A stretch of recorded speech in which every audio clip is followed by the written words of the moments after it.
Bonjour tout le monde et bienvenue sur ma chaîne Les Petits Plats de Tati.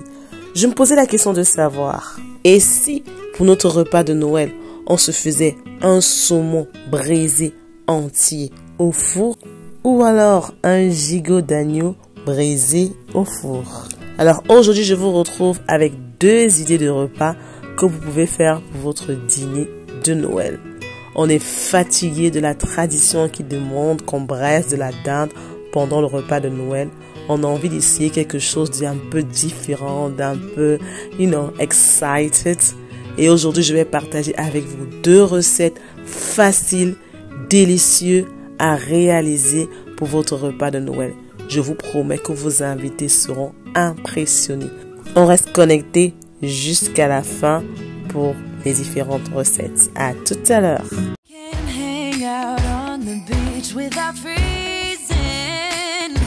Yeah, isn't that amazing? In Christmas times, we'll be chilling and having a good time. Doesn't matter if the snow is falling or the wind blows and the rain is pouring. It will always be Christmas in my heart. But this year I wanna hang out with my friends and family.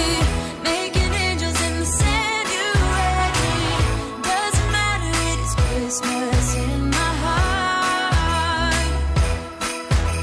and I can promise Santa's coming to visit. No, he wouldn't miss this in Christmas times.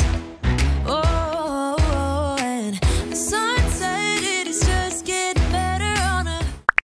Alors pour cette première recette de saumon braisé au four, nous allons aller au marché pour acheter notre saumon. On a besoin d'un saumon bien frais qui sort directement de l'eau. Voilà, j'ai pris mon saumon, je l'ai acheté à 20 livres comme vous avez pu le constater. Je sais que beaucoup de gens vont me dire, mais Tatiana, ça coûte trop cher. Je sais, mais franchement, ça vaut la peine. Si vous allez au marché, vous allez faire de très bonnes affaires. Parce que si vous voulez acheter ce type de saumon dans les supermarchés, c'est hyper cher. D'ailleurs, j'ai déjà fait une vidéo, quelque part je mettrai le lien sur la barre de description où je vous explique comment est-ce que vous pouvez économiser de l'argent lorsque vous faites vos courses au marché. Ok les filles, donc pour ce repas de Noël, bonne année, ces saisons festives, allez au marché, faites vos courses là-bas, économisez de l'argent et venez remercier Tati plus tard. Ok, c'est parti pour la recette en elle-même. Donc là on a notre saumon qu'on a bien lavé, bien nettoyé, ok. Là, c'est le saumon qu'on a acheté ce matin au marché. Maintenant, nous allons apprêter notre saumon. Comme il est très long, je pense que je vais d'abord le diviser en deux. J'avais déjà commencé à fondiller là, mais je vais d'abord le diviser en deux. Parce qu'il est excessivement long, il ne pourra pas entrer dans mon four.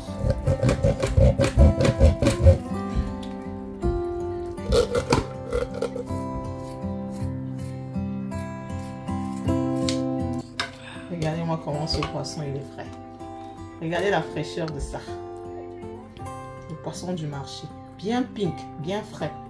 Voilà. Donc là, on a coupé notre saumon en deux. Voilà, vous voyez. C'est dans cette assiette-ci que je vais le briser. Donc c'est facile. Ok, maintenant que nous avons découpé notre saumon en deux, maintenant nous allons faire des fissures de part et d'autre. C'est une étape très importante pour la réussite de l'assaisonnement de notre poisson.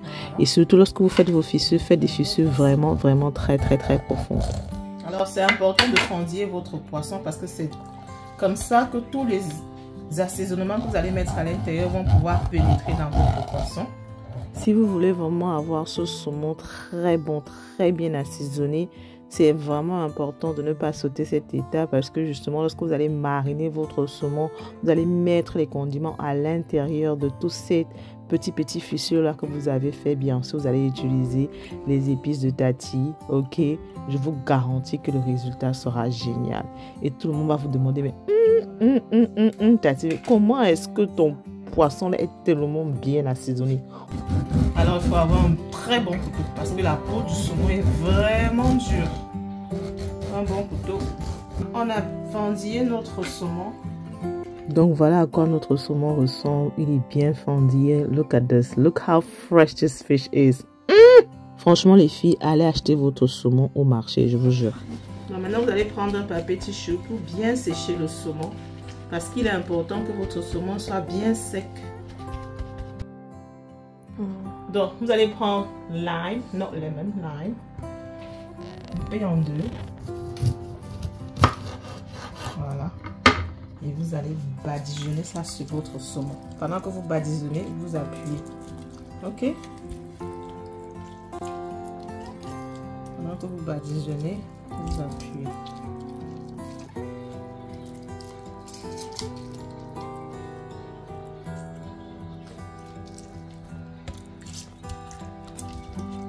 On va tourner. Alors, il est vraiment essentiel que vous badigeonnez votre saumon avec du citron, ok? De préférence le lime. Si vous n'avez pas le lime, vous pouvez utiliser le lemon. C'est très important. Pourquoi? Parce que c'est justement ce citron-là qui va relever le goût de tout ce que vous allez mettre comme assaisonnement et épices dans votre poisson. Ok? Les filles, franchement, ne sautez pas cette étape. C'est impératif, sinon même obligatoire. Ok? Comment un petit peu? Mettez bien à l'intérieur. Voilà, je vais laisser un des morceaux là. Je vais laisser un autre des morceaux là. Ok? Vous allez maintenant prendre une bassine d'eau fraîche, glacée même, je dirais. Je dis bien eau fraîche et glacée.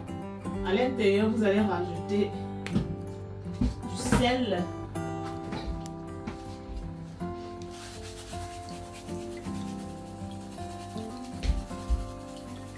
Voilà, vous allez rajouter du sel. Et maintenant, vous allez tremper votre saumon à l'intérieur. De saumon à l'intérieur. Voilà. Heureusement qu'on a coupé hein, le saumon. Sinon, il était trop gros. Voilà, on a bien trempé ça à l'intérieur comme ça. Voilà. Voilà. C'est tout ce que vous avez à faire la veille du jour où vous voulez faire votre saumon au four. Une fois que vous avez fait ça, vous portez votre plateau-ci. Vous portez la bassine-ci et vous mettez au frigo. Laissez reposer toute la nuit et on se retrouve demain pour la suite. Voilà, on va mettre au frigo et on va laisser reposer toute la nuit. Bye bye, à demain. The next day.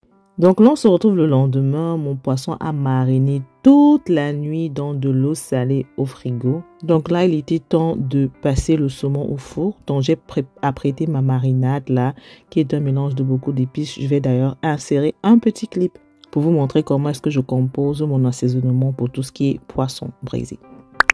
This city has a special morning voice.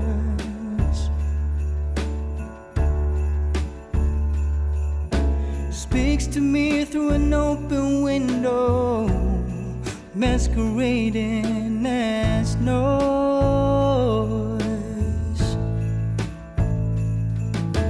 10 million people waking up,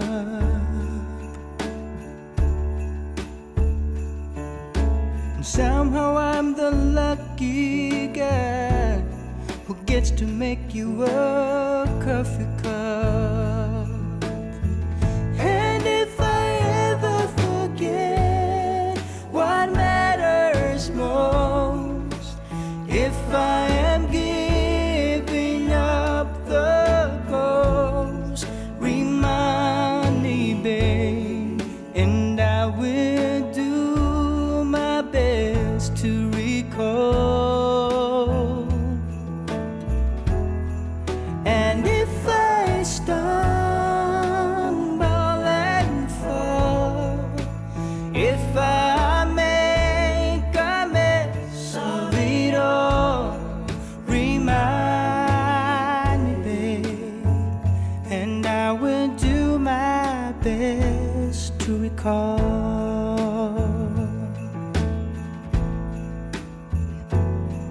This city can be hard and unforgiving.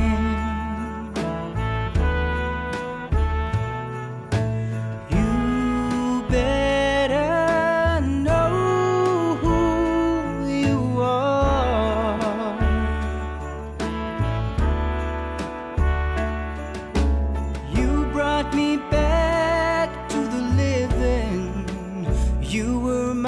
Donc voilà comment est-ce qu'on fait l'assaisonnement, la marinade pour assaisonner tout ce qui est poisson braisé, poisson au four, ok?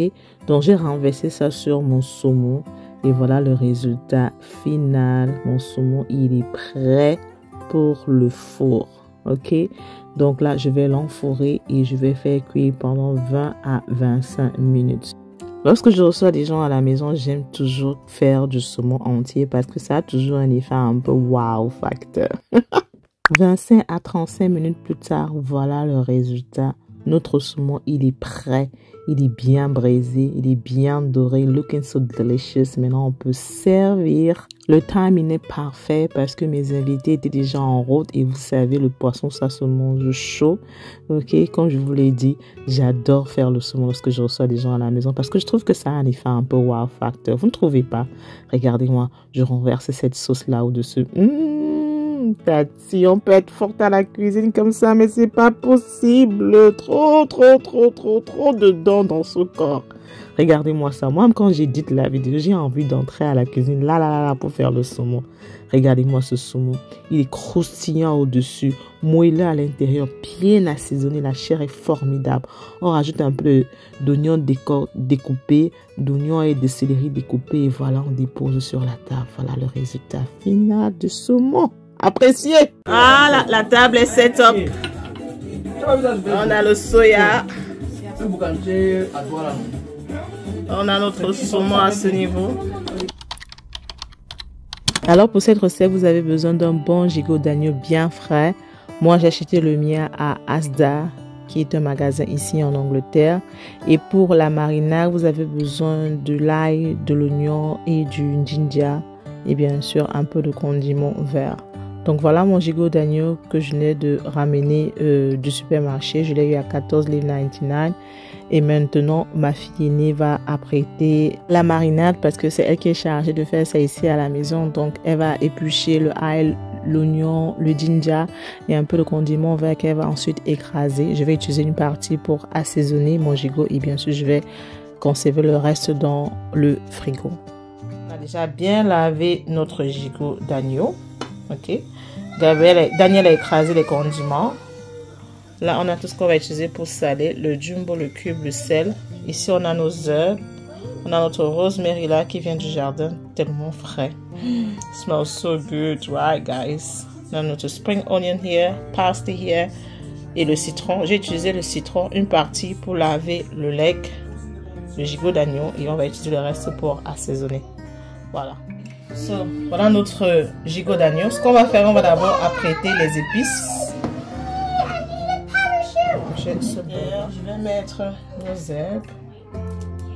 Rose, je sais pas, comment on appelle ça? Dites-moi ça en commentaire. C'est rosemary, non? How do you call this thing? Mettre le sel. On va crunch.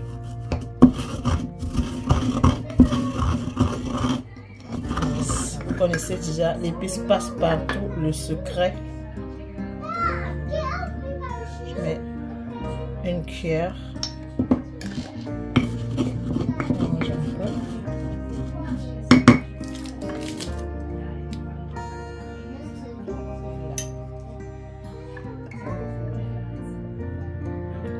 Donne-moi un peu une cuillère. Voilà.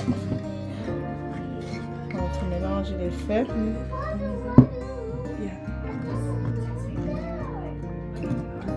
On a oublié, on va mettre un peu de jus, un tout petit peu.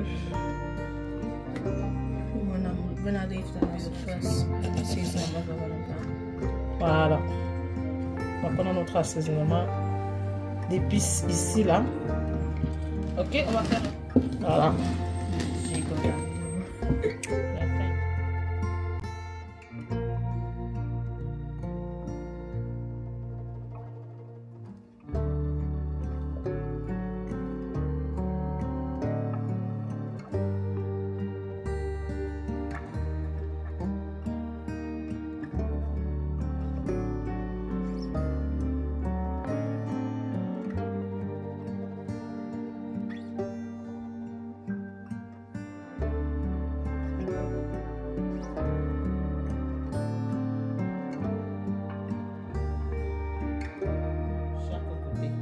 Je vais d'abord bien masser, faire entrer les condiments à l'intérieur.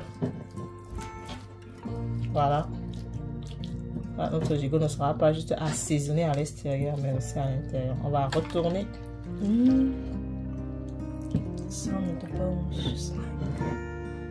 On va refaire la même chose.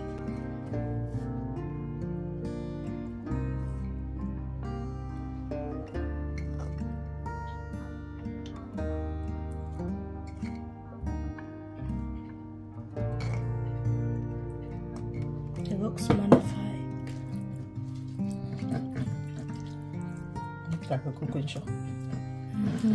Voilà.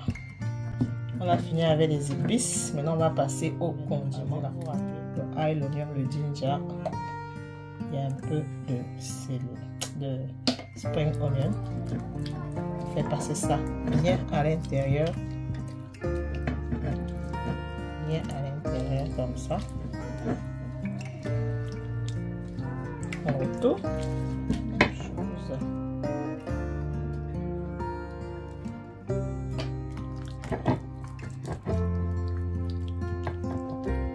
Voilà, faut être généreuse avec la sauce. Voilà.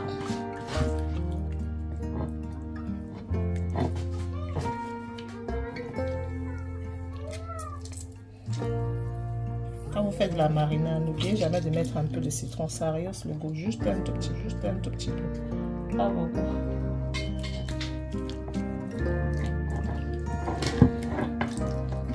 C'est que quand mes filles vont grandir, qu'elles vont vivre seules, elles vont aller regarder mes vidéos. Avoir du pain Ouais, un truc que maman faisait, elle était bon. Hein. Les spring onions. You just licked it from À l'intérieur. Comme ça. Dans les fentes. Quand ça va cuire avec le goût. Tout ça là-dedans. Mélanger.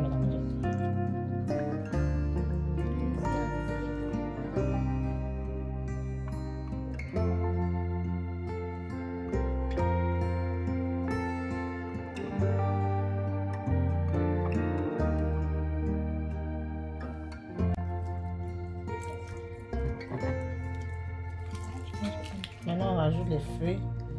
We need to taste the fruit, Daniel. Quand le coquin me donne testing the fruit. Je vais juste mettre ceci là au milieu comme ça.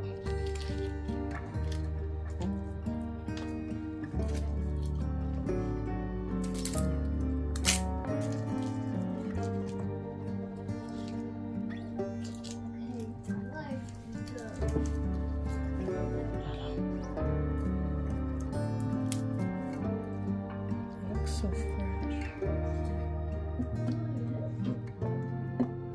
Et voilà, l'assaisonnement de notre gigot est prêt. Il est vraiment très important d'assaisonner votre gigot et de laisser mariner au moins pendant 4 heures de temps. Moi, dans mon cas, je vais laisser ça au frigo, comme ça. Vous savez, l'oignon rouge, un peu plus cher, c'est vrai, mais ça apporte beaucoup de goût à la nourriture. On va rajouter un peu d'oignon rouge de part et d'autre, comme ça, quand notre gigot va cuire. Avec tout ce mélange-là, le goût. Donc dans mon cas, moi j'avais assaisonné mon gigot la veille. Je l'ai laissé mariner toute la nuit au frigo. Et puis le lendemain, j'ai tout simplement mis mon gigot dans le four et j'ai laissé cuire pendant, je dirais, 30 à 45 minutes à 180 degrés. Donc je vous conseille de faire pareil. Si vous comptez faire le gigot par exemple pour les fêtes faites-le la veille, le samedi soir. Laissez vraiment mariner dans le frigo toute la nuit. Cela va vraiment permettre à l'assaisonnement de pénétrer dans la chair. Et le lendemain, tout ce que vous avez à faire, c'est juste mettre au four et laisser cuire pendant 30 à 45 minutes à 180 degrés. Et là, votre gigot sera prêt pour le dîner ou le repas de Pâques. Franchement, le gigot pour moi, c'est un de mes repas que j'adore cuisiner lors des occasions spéciales telles que Noël, bonne année ou bien Pâques. Je trouve qu'un bon gigot d'agneau bien rôti présente très bien sur une table. Après 10 heures au frigo et 45 minutes au four, je vous montre à quoi ressemblait mon gigot. Joy to the world, the Lord is come. Let